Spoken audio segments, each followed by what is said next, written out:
Hello, everyone. Welcome to our November session. This is a very exciting session because we are joined by Howard Halvin, and he is the CEO and director of the Centurion Show and H2 Group events. And he has a lot of experience in the jewelry show industry. As you know, this is a very exciting part of our job, the fact that we get to travel and to meet all these vendors and we can connect with people from our industry and grow our businesses and learn. So I think it's really nice that now with Howard, we can get to see a little bit of behind the curtain of what this world is like to put a show together and to dream this big and conceive uh, this like monumental feat of putting on a jewelry show. So in 10 years, we haven't talked about this, but it's something that it's part of our yearly routine, and it's part of our business. The fact that we go to shows and we purchase beautiful pieces and we make connections with vendors and suppliers and make lifelong, lasting, meaningful business relationships that affect our businesses in a very positive way. So, who better than an expert like Howard to let us know what it involves, what it takes, and what you can learn from it as an experience attending these types of events, and also what it takes to pull off something like a show. So, thank you. Thank you again. As everybody knows, in this meeting, we usually, GIA Monterrey strives for professionalism in the jewelry industry and professional development and talking about different contents that are in gemology related and also jewelry industry related. So welcome everyone. This meeting is going to be recorded. So we hope everyone enjoys, and thank you, Howard. We really appreciate your time, and the floor is yours. Thank you again for joining us. Welcome. You're welcome, Melissa, and thank you very much for inviting me to join your GIA effort and the Monterey Group to have this conversation today. Before I jump over and share my screen to show the actual PowerPoint presentation I put together, which I've shared with you so you can share it with your colleagues and friends afterward. But I began my journey in the jewelry industry really not as a jeweler, but as a journalist, and was hired by Jewelry Magazine to write articles. And at the time, the big rage was trading gemstones for buildings. Your husband would appreciate that, Melissa. Yes, So very much. trading gemstones for buildings, and my assignment was to fly to Houston, Texas, and interview people who were doing this. And I remember it was really kind of fascinating for a young kid out of college to see people doing it. And fast forward from there through editorial management, sales, and general management in the publishing field, and primarily in the jewelry side of things. And our company at the time was growing and became acquired and acquired again, and we became the largest organizer of trade shows in the world in the early 1990s.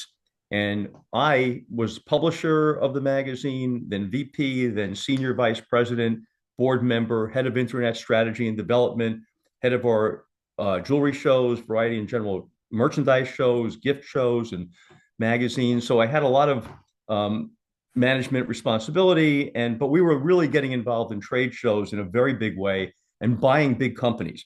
Like you might remember, there was a company many years ago in Hong Kong called the Headway Trade Fairs, and they were the September show, and they were huge. They became the one owned right now by whatever the big September Hong Kong show is owned by. I forget the name of the company. You may remember it, but they we bought that we bought that. Then we bought Europa Star magazine at the time, and I founded the Couture Show at the time as well. I started that show in 1995, and we developed the attendees, and it was 100 of the best vendors and 100 of the best retailers to come together in a nice place. And we started at Four Seasons, Newport Beach, California at that time. So the trade show world is really not what it appears. All right. People who go there, they remember because they live in a different world. They live in the world of the store. They live in the world of their customers. Then they go to the show, and the experience and the tactile experience, the food, the friends, it's all a lot of fun. But people aren't really thinking about how this is all put together and why. It's more like, okay, I want to see all these people and they're important to me. But how did they get there? Why are they there? What made them decide to go to this show at this time? And so the organizer has to figure out, do I have a reason for being as an organizer? Do I have a reason? Can I create value for the buyers and the sellers who are going to be here? Can I bring them together in a common purpose, a common interest, and give them value for their time, really? And for the exhibitors, of course, value for their money to buy exhibit booths and what have you. And very quickly, it became apparent that the most exciting thing you can ever do as an organizer is get started and have somebody buy a booth. Because, wow, this means I'm in business. But the very next day, you could never be more responsible to anybody other than your children than to the exhibitors that you just took that money from. Because now you've got to create tremendous value for them if you hope to continue to be in business. And so what looks like an organizer is making lots of money, sometimes that is not at all the case. They're taking big risks and trying to make it all happen. And it really is trying to keep everybody happy all the time, just as you do in your business. All right. And it's the same kind of a thing. And you better be passionate, because the amount of detail will stagger a lot of people. You better be passionate about it. But as a segue, I'm going to try to share my screen and take you through a little bit about what we do in our event, and give you an idea of what's involved, and of course, what we will be producing. So give me a moment, and I'll try to share my screen. Assuming I can find it. Yep, here it is. Okay. So I'm assuming that you all can see this, and we'll take you through it. So Centurion is the name of our brand. We began it 25 years ago. In 2001 was the launch. The first show was 2002. And this year, if you've ever heard of the artist Train, they're performing, and they're the ones with the song Soul Sister. You might have heard of that one. I'm a fan. We're familiar, and Fernando, my husband's a huge fan. He loves Train. We've been to a couple of Drops of Jupiter. concerts. Yes. They're a good name, and they charge accordingly. Yeah, exactly. They do. So, but it's exciting, and they'll be performing on the last night. We like to have our big entertainment on the last night, so that obviously everybody wants to stay till the last night in order to go to the big entertainment. So that's going to be happening under the stars on the lawn on the last evening. And now I'm going to take you through some additional pages here of what we have and what goes on. Okay, let me just make sure if I have to do this here. There we go. Okay, so this next one, this is just images from over the past bunch of years. It shows you our very first show guide in 2002 in the upper left. It shows you our 10th anniversary show guide in I think it was 2012 or 2011. And then pictures of people over the years, for example, here's one of retailers that many years ago, probably 20 years ago, that were at a show with us. Now their kids, were rather the son and daughter-in-law of this couple here. This is the performer. But the son and daughter-in-law of this couple now run the business, and they're primarily retired.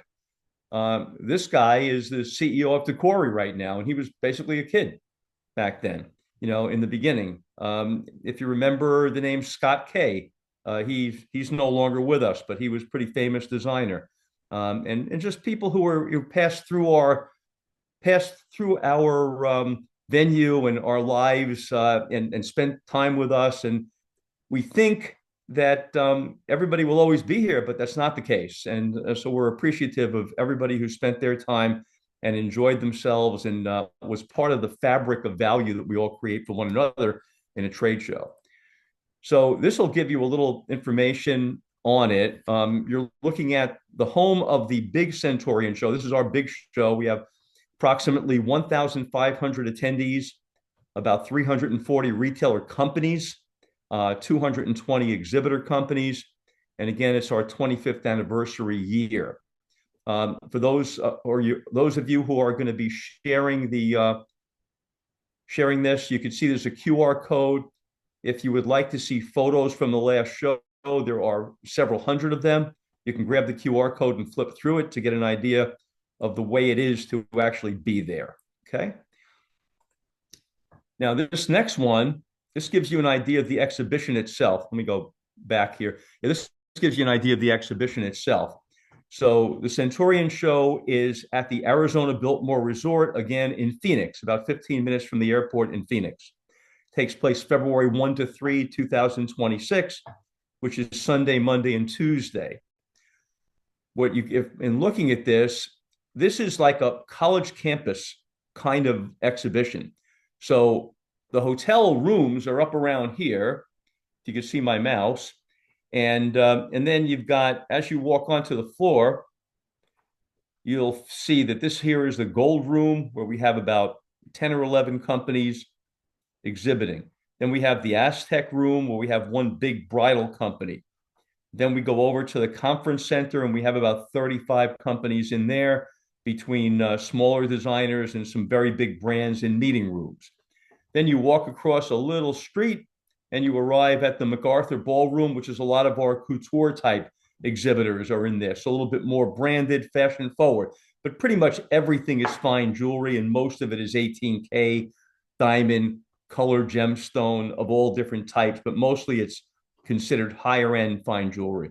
And up here, you have our Frank Lloyd Wright Ballroom. Frank Lloyd Wright is the influence of design for the Arizona Biltmore. He designed the look of the bricks that they built the building with, and it's or the buildings with, and it's a fascinating place to be because it has a lot of history. Brand new. I think Blackstone Group invested millions, and probably 100 million or more, into the property, and others have as well. So now you have an almost 100-year property that is essentially new and chic. So that's what the Arizona Biltmore is. So this is the college campus of exhibiting, about 220 companies, high-end diamond, high-end gold, and fashion forward, and the designers are considered either strong consumer brands, which everybody knows there are not that many of, and also strong trade brands, where many great jewelers rely on them day to day to help them provide the product for their business. Okay. And so we've been working with a lot of them for the whole 25 years, and quite a few more for at least 10 to 20 years and more. So that is our exhibition hall. Again, in sharing it, you can actually get the online floor plan, see the exact exhibitor list of who's there, be able to contact people, and so on and so forth through the QR code here. Okay. Then the next part of the presentation, these are the retailers, primarily in the US, of course, but these are the retailers who are on our advisory board. We rely on the input of quite a few jewelers over a lot of years. In essence, what we do with Centaurian is we vet from both sides. So the exhibitors will want to endorse a retailer to attend the show, to the point where a retailer might not even get in unless 4 exhibitors endorse them, not necessarily because they do business with one another, but because they know one another, or they know and respect the retailer and believe they belong as part of the group. And also they might know them because they're a good buyer for their company. But they need 4 endorsements to get in, and maybe 6 or more if there's going to be any hosting involved. And then the flip side is we ask retailers what they think about the exhibitors who would like to get in. And so it's this double-sided vetting, almost like, a double validation to get onto a website these days, but we do this very carefully. And so the result is that it's almost like a matchmaking tool, the entire group and what we do. Okay. Next, you're looking at one of the schedule pages. And again, shared QR code. You can see the full schedule online with all the details of what happens when. Centurion, as it's saying here, it's morning until night for 4 straight days. And I'll take you through some of the key things that are going on at the show, and I can answer questions about it as we go on. So this page is not as important as the idea that you can see the full schedule with the QR code, and to get across that this is something where there's only 1,500 people, or some people would think that's a lot of people, but 1,500 people and things happening all day long. And it's exciting, and it takes a lot of coordination to pull all this together, as you can imagine. So I'll take you through some of the actual events, and then I'll show you. So the special events and programs that are part of the show. On the Saturday, when people arrive, we have a very nice golf tournament early in the morning. We have about 100 golfers are playing, and then we do it each year. A lot of golf fans, they like to play.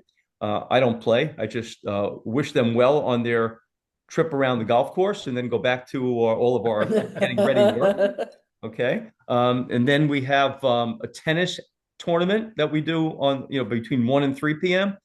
And then recently we've added pickleball, and apparently quite a few people like that. And so that's becoming a growing area. Very popular.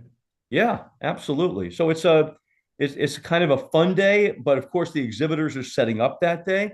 And then on that same night, we have open bar. We're very good at open bar at Centurion. Okay. Nice. We're very good at that. We pay close attention to the need. So we have that many times, and you'll see we'll repeat it. But that's a welcome. We have drinks together, and what I found is that in the jewelry industry, people are wonderfully terrific at networking with one another. Just give them a nice place, and they get to know each other, and they're very good at it. And a lot of value is created there. So we make that quite possible.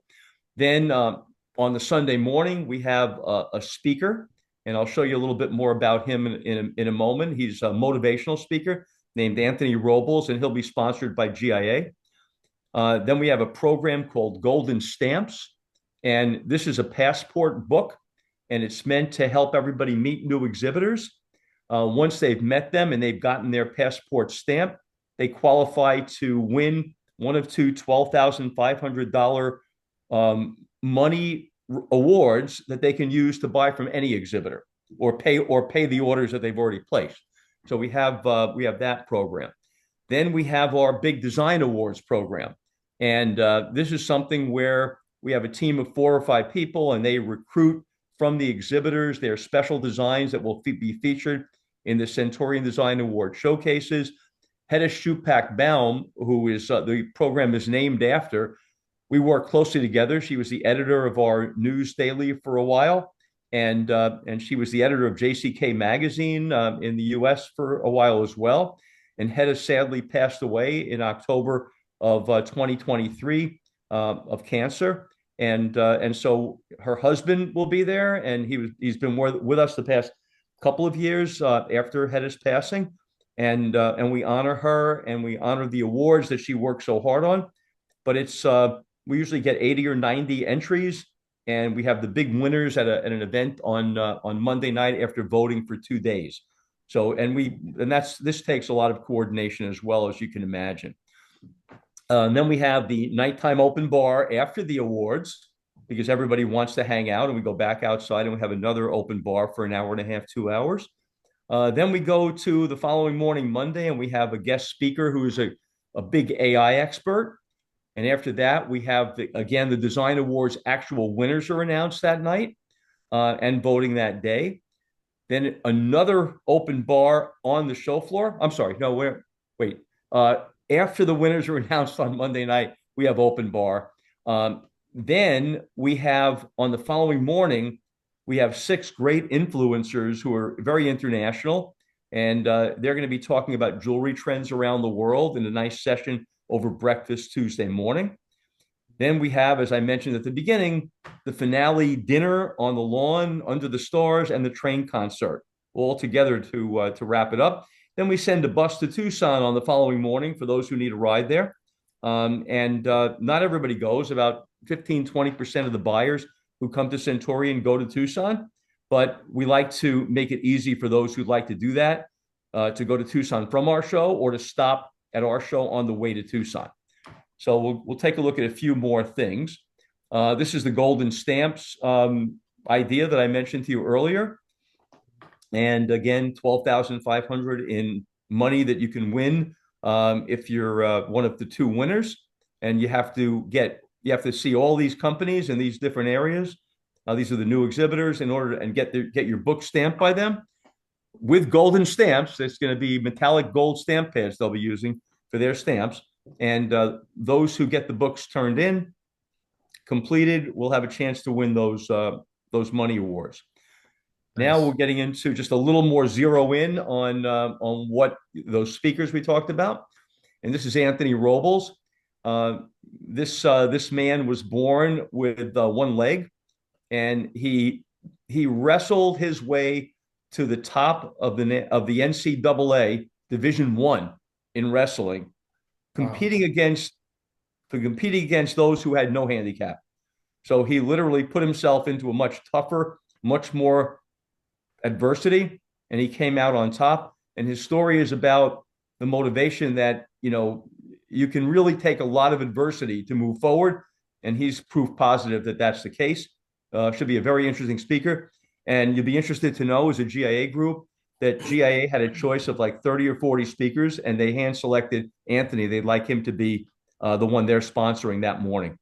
So this is going to be, we're excited about Anthony being in Arizona on Sunday morning, February 1, to kick off our show. Then we have our AI expert, and her name is Pinar Sehan Demirdag. She's going to be on Monday morning. And then on what they said about her is that she knows more about the creative potential of AI than anyone on the planet, according to ComArts. And I think we're all hungry all the time for what's going on with AI. So she'll be very interesting and quite experienced. She even serves as the official generative AI instructor on LinkedIn, which is a pretty interesting job as well. So we're looking forward to that. Then, as mentioned, the Monday night awards, who is the winners of the Hedda Schupak Baum Centurion Excellence in Design Awards. And we have the sponsor of this is Jewelers Mutual, who I'm sure you've all heard of as well. And then we have our influencers panel. You've probably seen them before, a number of them around. You've got Tony DeMarco, or Anthony DeMarco. He's the editor of our News Daily, and he also works for Forbes.com. Tracy Ellison, the Diamonds Girl. Benjamin Guttery, who's really great in the gemstone area from Third Coast Gems. Grant Mobley, who is with Natural Diamond Council. He's one of the editors of their publication, which is a big consumer publication. Yeah, and I know of course, Grant. He's a Katerina friend. Perez. You know Grant? I know Grant, yes. Okay. And Katerina Perez, who's based in Europe, and she comes over each year, and they're going to talk all about trends they see. Because what do? They go around jewelry shows all over the world, and they see all the new things. And they're going to have a good idea of what's going on. So we're excited about that. Then the train performance, which I've mentioned, and we're going to have some bidding to benefit Jewelers for Children, where people will be able to bid on 20 or 30 items, have a picture taken with Train, and Train sign the item, and then they can create that into memorabilia to put on their wall at home. And if you're a big Train fan, you might want to invest a nice support for Jewelers for Children, which is like the St. Jude Children's Research Hospital and those kind of things, to support it. And there is the star of Train, Pat Monahan. So we're really excited about that. And then we have some other things we do. We have a show in Geneva, Switzerland that we do in April, and that's called Jewelry Geneva. And that is at the Hotel President, used to be the Hotel President Wilson. We've got about 30 designers and manufacturers there. And that's at the same time as Watches and Wonders, when the big watch companies, Rolex, Patek Philippe, Vacheron Constantin, when they're all having and Cartier, etc., their big watch event, bringing retailers from all over the world. I know quite a few retailers from Mako and also Central and South America do go and come to our show, as well as, of course, Watches and Wonders. And then we have our summer show, which is we did Miami for many years, but now we're on a new path to more bucket list type of hotels. So we've done the Sea Island Resort 2 years ago. We've done the Greenbrier Resort this past August and August 2025. And in 2026, we will be at the Breakers Resort in Palm Beach, the Breakers Nice. Palm Beach. And it's a beautiful place. And that's August 30th to September 1. And that's about 80 or so exhibitors and a great experience just pre-holiday. So these are the kinds of things. Now, we also are involved in the media side. We publish a news daily every single day about the high end of the jewelry trade. It's complimentary. So when you get to this page, if you would like, you can follow the QR code and you could sign up to get a free subscription to this news daily. We publish about 20 new articles every single week. And I'm sure you'll find it fascinating. We specialize in telling everybody what high-end retailers are up to and what's interesting about what they're doing, and some reporting, of course, on the designer and manufacturer side as well. So we've been doing this for quite a while, and we've got several thousand that read us every day. Okay, so that is the news daily, and then we have some magazines we publish. We publish a total of 4 a year, and these QR codes will take you to either one of them if you want to do the free download and read the magazine. One of them is Mission Sales. That's all about selling jewelry to the consumer. And this magazine comes out 3 times a year. And then there's the annual Jewelry Store Design Guide, and that comes out once a year in the summertime. Again, the QR codes will take you to the pages to be able to download for free, read, etc. Okay, I think I've reached the conclusion of the presentation, and would be delighted to answer any questions. Thank you, Howard. This is really interesting. All the work that, seeing it in detail, like broken down into parts, what it takes to really put a show together. It's monumental. How did you, can you share with us a little bit of the backstory of how Centurion was conceived a little bit with creatively? Yeah, of course. The beginning ideas of it. Yeah. As I mentioned, I had started the couture show in the 1990s, and our company was sold to a company named Nielsen in the Netherlands at the very end of the 90s during the internet bubble.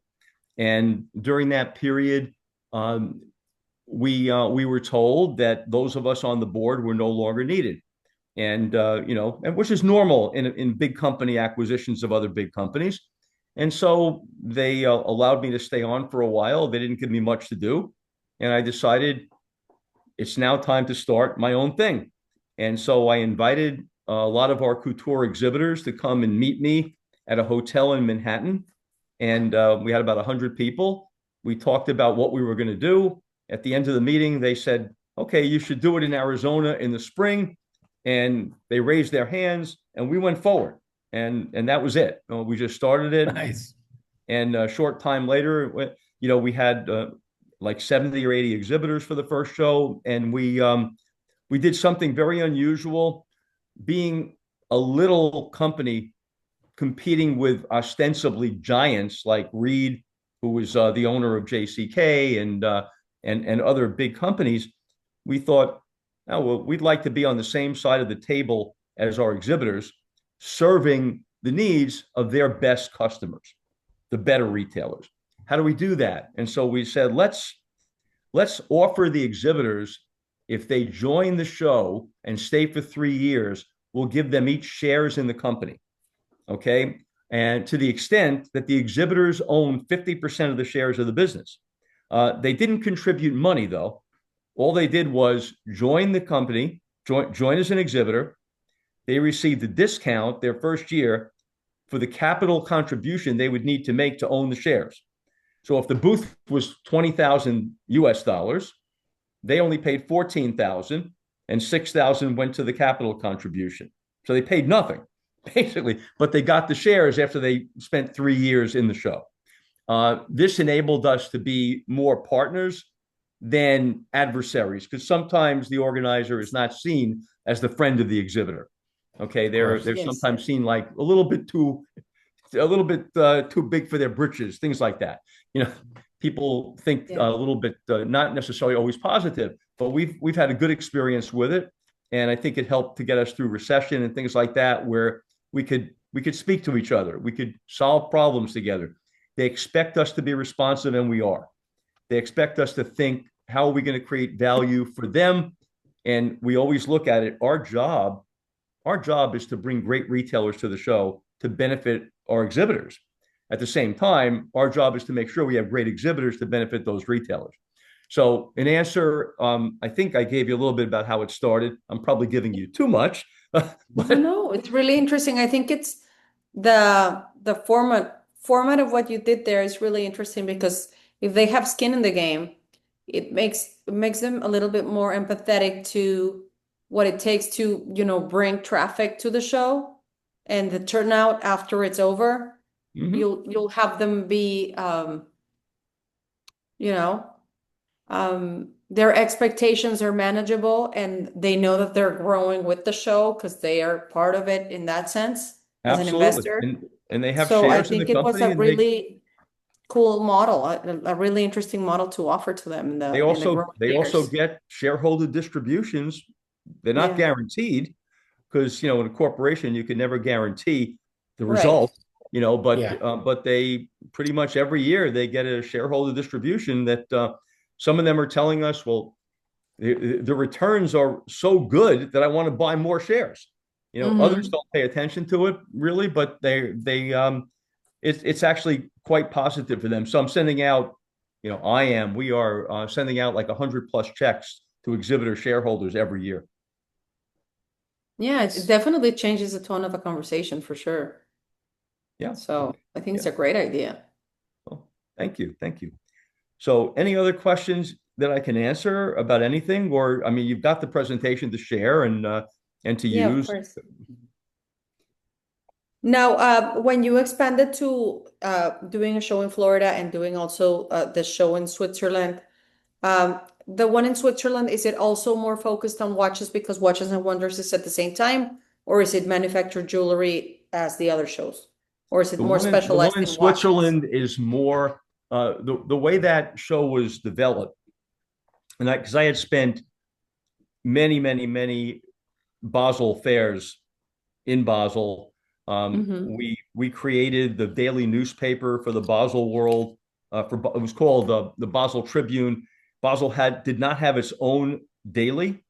We did it. We brought our reporters. We had it printed there in Basel at Basler Zeitung newspaper. 10,000 copies 4 times during the fair. We owned Europa Star, which we bought during that period, the big watch magazine. And so when it came time to doing something when Basel World fell apart, there was quite a comfort level with understanding what we needed to do. And it was number one, it was who was a very good success in Basel World, who now where it would make sense for jewelers coming to see all the watches to come to see them while they're there, just as everybody would go to see the jewelers after the watches at Basel World. Okay, so we're not a watch fair, we're a Hmm. high-end jewelry fair serving jewelers who buy jewelry, but who are Yeah. primarily there to buy watches. Yeah. Yeah. So Okay, you so it's complement and you have everything. yeah, and we're in the town. Mhm. We have a lot of jewelers staying in the hotel. We have a lot of jewelers walking distance from our hotel. And we saw, I think the last show, we had over 400 jewelers from almost 60 countries came through to see Nice. our 35 brands. Wow. Nice. It's Yeah. fantastic. We have I think a lot of the members in the chapter are smaller jewelers as well. And what or why would what would you say is the reason they should go to these shows? They should invest and go to a show in Arizona. to be able to, grow their business. I mean, they already have stores, but some of them haven't been not even to Vegas. So what do you suggest? Or why would you say it's important? Well, I mean, very, very good question. I think, I think really that our show, the style of show compared with Vegas is one of them is an everybody, everything is here, and that's Vegas, and it's gigantic. Um, the intimacy level of it, though, is difficult to come by. All right. How does a person who's trying to go to a show in the US meet people and learn enough to make decisions that are going to benefit their company? How do they get enough time from people to truly evaluate and truly understand what they're looking at? And then getting into it, you know, if they're, I would say if a jewelry store is a higher end jewelry store, okay, their consumers are typically the ones who are the wealthy in the community, all right, and they buy expensive things from them. They trust them. Mhm. That jewelry store can say to itself, why would I go to Centurion? Well, maybe because they have more time for me to evaluate, and they have more of the kinds of exclusive lines that I can sell to my customers in a concentration that would mean more of the people I would stop to see there are going to be of value to me. Then maybe there aren't 4,000 exhibitors, of which 3,960 are of no value to me. Maybe there are Great. 200, of which 100 are of value to me. That kind of a group. And then the jewelers who are there, who you run into, are also more like you if you're a higher end jewelry store. So we're not trying to attract a jewelry store who's selling low end or a lot of lab grown diamonds. Of We're not course. looking to attract that kind of a store. I think if a store is doing bridal and they're higher end and they have a good clientele, that can also work. But it's typically a store who carries, nice higher end jewelry. And they're considered one of the leading stores in their area. That would be the right jewelry store for our show, and probably they'd find our show to be right for them. So a more boutique curated approach. Listen, Mhm. a strong independent jewelry store might be doing millions and millions and millions, not necessarily a boutique, a small little No, business. It I could be a mean very the good business. operation, it's more tailored, it's more personalized. The experience The at Centurion. experience in Centurion, that's what I mean by boutique. Like it's more catered, personalized. Oh, yeah, Yeah, I mean the exhibitors, there's more filters in terms of the level, and the curated level of type of exhibitor. So when you get there you have a higher percentage of it being the right match. That's what I'm getting exactly. from what you're I think saying. of our account team, our matchmakers. They Yes. try to make sure, Nice. like somebody's new, they say, tell us who you see on our list who knows you. And then we get the endorsements. And usually that creates a sense, okay, this group is good for me. They want to see me there. A lot of the exhibitors I know and they know me. It's going to be good. I may not buy from any of them this trip. I may buy from others, but at least we have a basis, for getting to know the group even better. And so it's also mutually vetted from the exhibitor side to the retailer side, vetted from the retailer side to the exhibitor side. So hopefully I was able to answer that a little bit, for the Perfect. question. Yes. Great. Okay. Yeah. Love it. Perla, do you have a question for Howard? No, I don't. I just was like thinking about what he said about a new way to offer a booth on a jewelry or any show. Just well, here in Mexico, I was just like an idea that you have to pay, but now it's a great idea. Now we can share. That's a very good and interesting way. I just take that. Thank you. Oh, of course. Thank you. Appreciate you being here tonight. Thanks. Yes. And yeah, and I love it. I think this is definitely a behind the curtain approach of what it involves from the concept of creating. For me, it's fascinating the fact that, you had everyone there at the hotel and everyone was super supportive and they were like, go for it. And this dream was born. I think it's pretty incredible from the fact that, your world changed and you said, well, it's time for me to pivot and do something completely new. And look at this now. It's The entrepreneurial a approach spirit, both of us exactly. have, Pretty incredible. Well, no, thank you. I sometimes just say pretty lucky, but Yeah. True. True. Not every entrepreneurship works. So you need to work hard at it and keep reinventing, I'm sure. And and of course, take nothing for granted. yeah. Yeah. It's great. Yeah, All well, right. this was amazing. Thank you for your time again.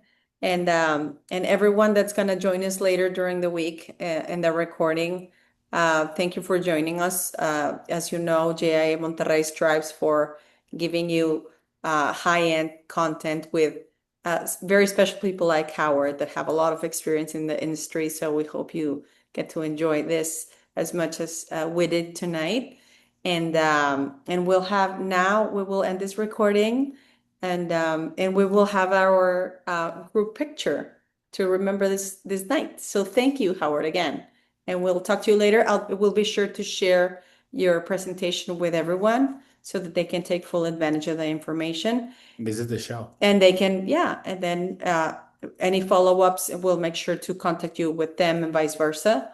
And we'll keep the communication going definitely because this is really interesting. I think it's a fantastic show. So You couldn't be more welcome, Melissa. Thank you thank very you. much. Thank you so much, Howard. Okay, so let's do it. We can do it here. Yeah, okay, let's Give do me a it sec. here. And just get rid of the glasses. One sec. Are you ready, Perla?